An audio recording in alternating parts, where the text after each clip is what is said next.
We're going to get into a section here about board culture.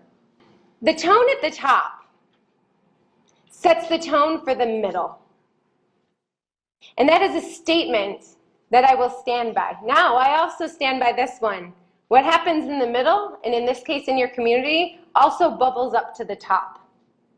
But I do firmly believe that in every governance situation, you have the opportunity to build a culture, and if it's not the culture you like, with time you can shift that, to change the tone in the middle. This includes your managing agent and the residents of which you represent. Your managing agent, I see this all the time when you think about it, I see this a lot, we do a lot of work with hospitals and governance. They behave how the board operates. So, I had a client and I was meeting with them and they were having problems with their staff. It was their directors, so that's second level down. And I said, what is going on? You walk around like this, shaking all day long, and you can't make a decision, and your board is frustrated, your executives are frustrated, and what is going on? And they all sat at a table and they looked at each other, and I was like, no one's gonna say anything. So I was sitting with a colleague, we were running a focus group, I shut the books, I put my pen down, and I said, what is happening? Unless you talk now, I can't do anything. All we're hearing is that you can't make a decision, that you never do the right work you're supposed to do, that you give us the wrong reports, you give us the wrong presentations, everything's wrong, wrong, wrong, wrong, wrong. And what they said and what we uncovered was shocking. They said, the official t-shirt of our job is a white t-shirt with tire marks on the back. And I said, what do you mean? They said, do you know what's happened is our board said, let's give the staff opportunity to grow and develop. Have them come and present at the meetings. This will be great. Let's hear it straight from them. The board was so caustic, so biting, and so critical that the executive team set up 3-hour sessions where they would just berate their staff in order to prepare them to present at a board meeting. The executives felt that way at the board meetings. Nothing was ever right. It was always critical. They didn't know what to do. They were given misdirection because the board finally owned up to it and said, you know, we keep changing our mind. We don't have any parameters. We don't know how to make this work. And so the executives ran around changing directions. They would come up to their staff and say, oh, I need report A. Oh, wait, no, I need report B. And the staff went, well, here's A, B, and I guess I'll make C, so you have all the options here. And everyone was guessing wrong. And that culture from the top trickled down to the middle. The culture at the top can also trickle down into a community in HOA situations. Because if everyone knows it's politicized and everyone knows that it's tense, they feel that. And how do we all, when you're in a tense situation, is it really easy to walk into a room? You walk into Starbucks, you see two people having a heated argument. Do you just sit down and casually relax? No, you feel that. So the community has a read on that and can feel it as well. Moving forward, and the question was governance versus management. Governance is defining the results. Management is executing the activities to achieve those results. That's a huge difference. What are the outcomes we need? And then letting whoever it is responsible for it, whether it's a committee, whether it's your managing agent, whether it's the community, the organization, letting them execute the activities. You're paying good money for a managing agent. They have to do their jobs in a way that they see fit. Now, if you're not getting the results you need, that's another story, and there needs to be shifts. Now, that said, we're going to talk about how you establish expectations for the board, but all of this applies as well. You have a CEO of your managing agent, and how do you set expectations? This is the first time where it's shifting a little bit, and we're new, learning, and there's some opportunities to do this. So we're going to talk a little bit about this, and I'll give you some ideas on those things as we go through this. So I always talk about multiple layers of culture and conflict. Anything can be a conflict. So anytime you're in a meeting, anytime you're in an organization, you have 3 things working for you. Each of us has an individual culture. We have things that you were raised to do that were not okay. Think about dinner. Think about when you were, I always use this example because to me it was the most intense one. I remember being a kid and when you would go to somebody's house to eat dinner for the first time, or even as an adult, but really when you're a kid, and you just sit there and you like watch the person next to you, like, what am I supposed to do? Okay, are we a shoes on house or are we shoes off house, right? Are we say some sort of prayer or thanksgiving or blessing before, or are we not? Do you eat everything on your plate or do you not? All of these things, right? And this is just eating dinner at somebody's house. Even as adults, you feel that. So you realize culture's there. We have our family of origin culture. We have maybe an ethnic culture every one of us has, depending where, you've even got regional culture. I moved here from the Midwest. Southern California was interesting and also delightfully refreshing for me, but it was a change. The next level you have is the board culture. Every board has a culture. How many of you have been on a board long enough to see board members shift and change? Every one of you? Yeah, some of this is really recent. It changes when new people come on board, doesn't it? For the good? For the better? Maybe not for the good or better. But either way, we see that there's an individual culture for every board because every person's individual culture builds into that. And then on top of that, you have the organizational culture, the aggregation of all your boards working together, because there is that element here, as well as working with the managing agent.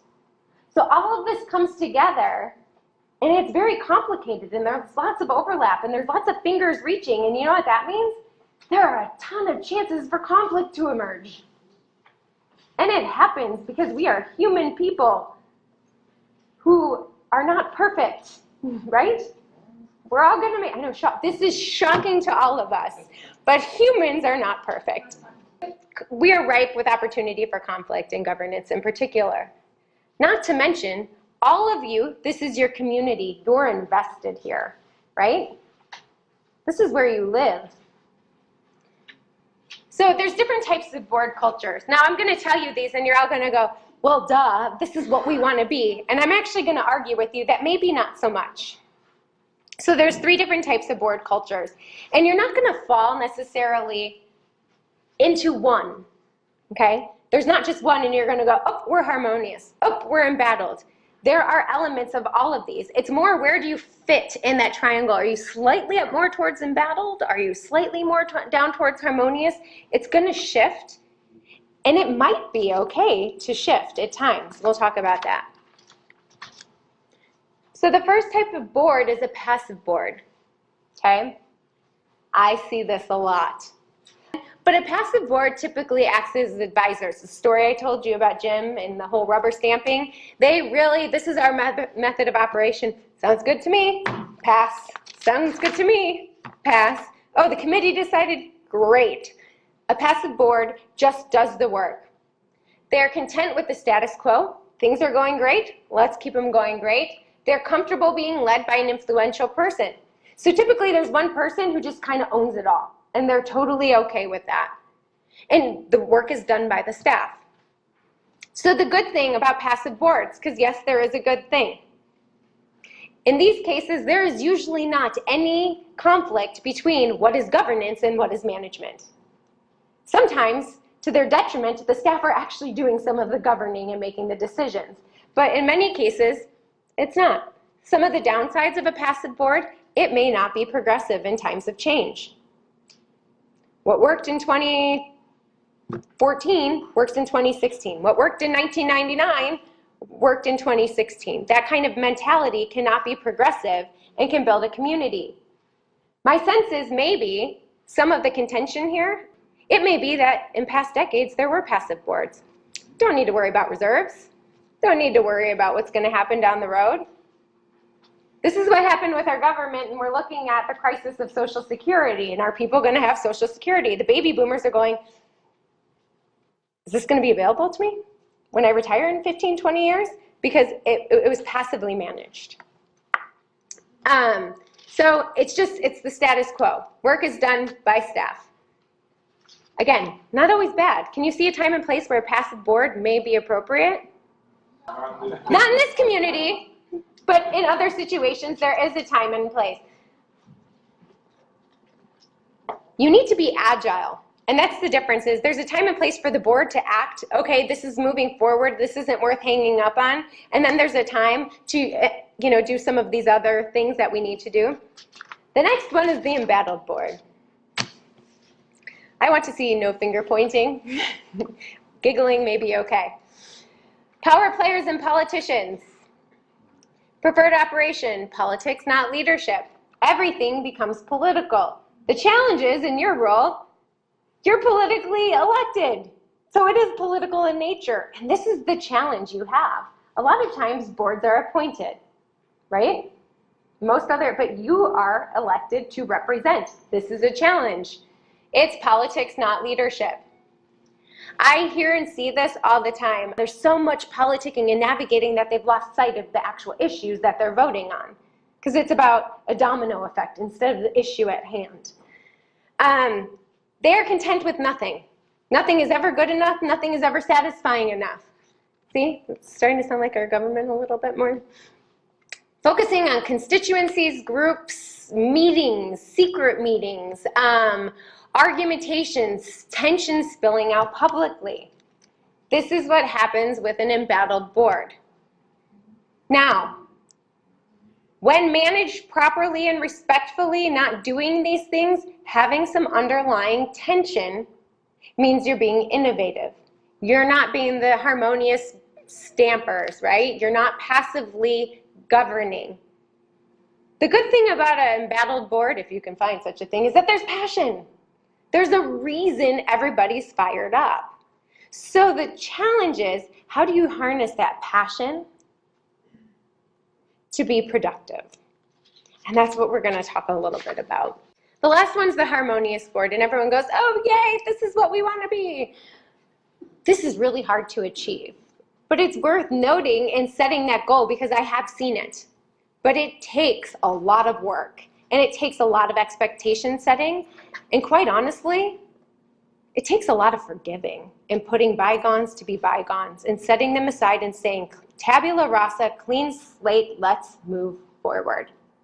And that is not easy to do because as we talk about with conflict, that means you have to swallow a lot of feelings moving forward. Because just because we agreed to move forward doesn't mean that something happens, you don't get irritated and it doesn't bother you. So how do we manage that? So a harmonious board is a team working towards a focused goal. Actually, if you are a harmonious board, there's going to be productivity. So they're working as a focused goal. I have a question, and you don't need to answer this aloud, but I challenge you to discuss this the next time you meet. Do you talk about your goal? What are you actually working towards? If you sat at your next board meeting or went out to lunch, which I know is tricky because of all the Davis Sterling and you want to go out and socialize, could you state in a meeting each of your goals, and do you think they're actually matching? We talked about it at the last meeting. A lot of the reasons people join boards is there's something they're passionate about, they want to see changed, or they want something to shift, or there's a pet project that they want to see elevated. When you step into a governance role, do you have a shared purpose as a board? Because you can't achieve this until you've stated that. I think it was interesting, and one of my favorite projects I've worked on at my firm was actually with many of you in this room, was when we met at the Hills, and we had a difficult but productive conversation about your community. What is the goal of your community? Who do you want to be in another 25 years? Your role is to protect and manage that and develop that. So a harmonious board has that purpose, focus, goal. They also see the unique contribution from each member. Please note, it does not mean every contribution is equal. Every one of you sitting in this room was elected or appointed for a reason. You all have a wealth of experience and skills that the level of knowledge in here could change this community. We have accountants, we have librarians, we have former school teachers, we have former consultants, we have former HOA managers. We have so much knowledge sitting in here and life experience that it could be transformative for this community. But we have to recognize that in a harmonious board, it is not equal contribution, it's unique, and that is respected. Now, that doesn't mean you don't come to board meetings prepared, like we talked about in the beginning. It just means that when you're coming, you can acknowledge and say, wow, I'm not quite sure where you're coming from on that, but I don't have as much financial acumen or background, but that makes sense. Can you explain it to me? Okay, now I see that. Thank you. I'm going to trust your judgment on that because you are an expert in this area or well-versed in it. That's how a harmonious board operates. They are content with taking challenges and risks, not to the detriment of the group with which they represent, but risks that will allow them to grow and make progress in the organizations they represent. They thrive on managing themselves. Work is done through support, encouragement, openness, and valuing individual contributions. There's no secret meetings. There's no hiding information. And this, as we're going to look at in a minute, is really, really hard to do. Because the fact of the matter is we are human people with human emotions and experiences that can help make this difficult. But this is what we're working towards in good governance. So I want to be respectful. I want to do two things here. I want to take a few minutes and ask if there's any questions and answers for this section. Yes? Just a brief comment. When Okay. I look at a team working The statement was, to get to the next level, we need to recognize that we are a working group with staff and the boards working together towards a shared goal, and that this is a new opportunity to do that. And I agree. I was pleased. I last week heard they're going to do customer service training with the staff. That's a great investment. That's a great use of resources because you have a lot of new employees here. And the reality is they're in a new organization, right? VMS, you now have this new entity, build it, govern it to be what your community needs. the other piece of this was missing. Okay, so the statement was, in order to make the best decisions, the responsibilities are we set results, they do the activities, and we need to get appropriate information and reporting in order to set those goals appropriately. And there is a full cycle of feedback loop, and that is absolutely true. I always say, you want to make sure, what are you as a board? Whole thing on this with hospitals last week, but it's relevant here. What are boards doing mindful of recruitment intention of the best people inside your managing agent? Are you making sure you have the best, the brightest, the committed? What are you doing to keep them there? If that culture change, how do you make sure they're learning, growing, and developing so your community learns, grows, and develops and progresses the way you want it to do? That's a key part of all of this governance. So the statement was drawing the line between oversight and micromanaging, and that is a tricky thing that all boards wrestle with, and that's where we keep coming back to defining the results versus executing the activities to achieve those results. And I think that's an interesting comment. Mike was saying that you're more comfortable doing the micromanaging because that's what you've done. How many of you have ever been a board member outside of this community before? Okay, so a good number of you.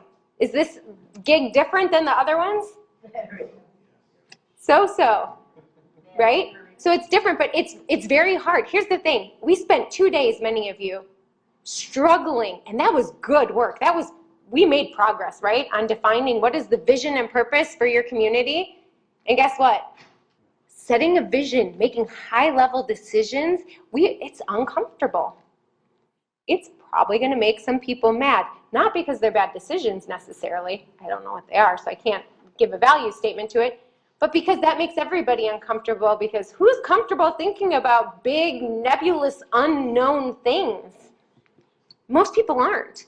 And so the reality is, that's the challenge. You're fighting against yourself while you're doing this job, and that's a great point. Who are you responsible for evaluating? The CEO and leadership. It may be at the executive level. That is your responsibility, and if you hire right and you're trusting that person to do their job, they manage that. That's the activities that lead to the results. That's their role and responsibility in true governance. And that's hard to let go of. It really is.